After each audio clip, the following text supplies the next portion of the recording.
In the beginning, when the sons of the Most High looked upon the daughters of the earth, the world trembled. Hark, traveler, to the days before the great flood. Before the waters rose to swallow the sins of the world, there was a time of mystery, of mixing, and of Nephilim walking upon the earth. Tonight, we cross the threshold into our inaugural journey through the forbidden realms of fallen angels and giants. As a dedicated scholar of this enigma, I will guide you through the discerning eyes of the mountain keepers, where we will venture far beyond the veil of our ordinary broadcasts to uncover these hidden truths. By adopting the elevated perspective of the ancient guardians, we will explore this profound mystery with the rigor and depth it demands. We welcome you to the ancient order. We stand now in the shadows of the Lalibela stones, in the land where the Kebra Nagast sings of the Ark's resting place.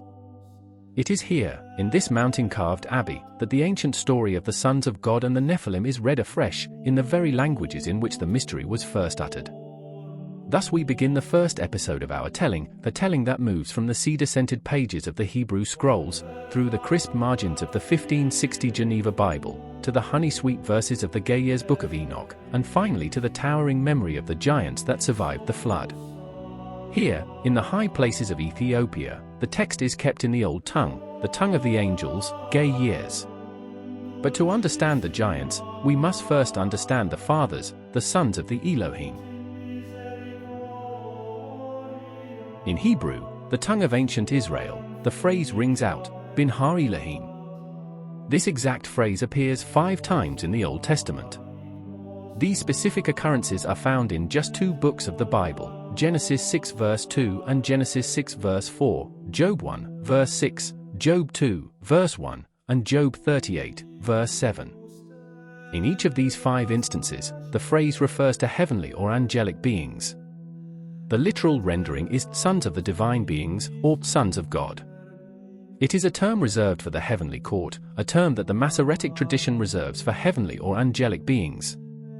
In the Greek Septuagint the phrase is rendered, hui theou, preserving the same celestial nuance. In the beginning, the chronicler set his quill to vellum and wrote of the Bin Har Elohim, the sons of God.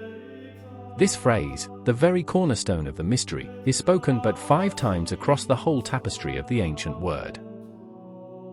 Genesis 6, verse 2, And the sons of God saw the daughters of men that they were fair, and they took them wives of all which they chose.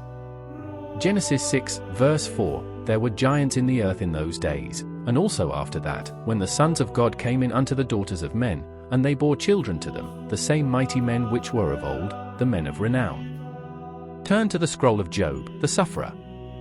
Job 1, verse 6, Now there was a day when the sons of God came to present themselves before the Lord, and Satan came also among them. Job 2, verse 1, Again there was a day when the sons of God came to present themselves before the Lord, and Satan came also among them. Job 38, verse 7, When the morning stars sang together, and all the sons of God shouted for joy. Here, the context is divine. These are not mortal men kneeling in the dust, these are the heavenly host, the celestial council. The Hebrew leans toward the angelic. Hearken now to the divergence of the interpreters. 1. The 1560 Geneva Bible, the firebrand of the Reformation. The Geneva translators kept the literal Hebrew Bin Har Elohim, and printed the words as the sons of God and the noun Nephilim, giants, leaving the theological interpretation open. 2. The 1917 Jewish Publication Society Hebrew Bible, the standard modern Hebrew text. And it came to pass, when men began to multiply, the sons of God saw the daughters of men. There were the Nephilim. Here the Hebrew is rendered verbatim. The 1917 JPS translation retains the literal phrase the sons of God but supplies no comment. The Hebrew text remains unchanged, the shift is subtle but vast, one of interpretation rather than wording, from the heavenly throne to the earthly throne. It pulls the divine down to the terrestrial. Why? Because the thought of angels mating with women was too monstrous for some early church fathers, it threatened the doctrine of the spiritual nature of the soul. Thus, the translation moved to protect theology, transforming the Bin Har Elohim into mortal men, princes, and rulers. The JPS text guides the reader toward the earthly lineage. And yet, the very next verse speaks of the fruits of these unions. Genesis 6, verse 4, "There were giants in the earth in those days, and also after that, when the sons of God came in unto the daughters of men, and they bore children to them, the same mighty men which were of old, the men of renown." The JPS renders this, "There were giants, Nephilim, in the earth in those days." The term Nephilim is preserved, though its root NPL, to fall, is debated. Are the sons of God heavenly messengers who broke the covenant, or merely the powerful of the earth, the princes of a distant age?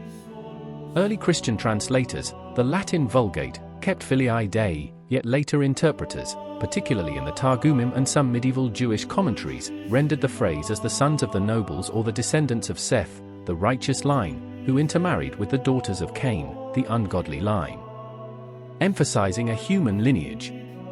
The later rabbinic tradition therefore reads sons of God as princes or nobles, not as angels. This drift illustrates how a single phrase can be bent from angels to rulers across centuries and cultures. 3. Ethiopian Orthodox tradition, the ancient tongue of the Aksumite Empire. The Ge'ez rendering retains sons and uses the direct cognate of Nephilim. More importantly, the Ethiopian Orthodox canon includes the Book of Enoch, where the sons of God are explicitly identified as the Watchers, fallen angels who descend from heaven, lie with the daughters of men, and beget the Nephilim. In Ge'ez the story is not a moral allegory but a cosmic battle, a prelude to the flood. Thus the same verses become a prism. Hebrew Jewish tradition, post-Talmudic. A genealogical clash of human lines, Seth versus Cain. Greek Septuagint and early Christian. Angels descending, the emergence of giants. Ge'ez Ethiopian. The Watchers, and the Nephilim, a staple of the Ethiopian biblical canon.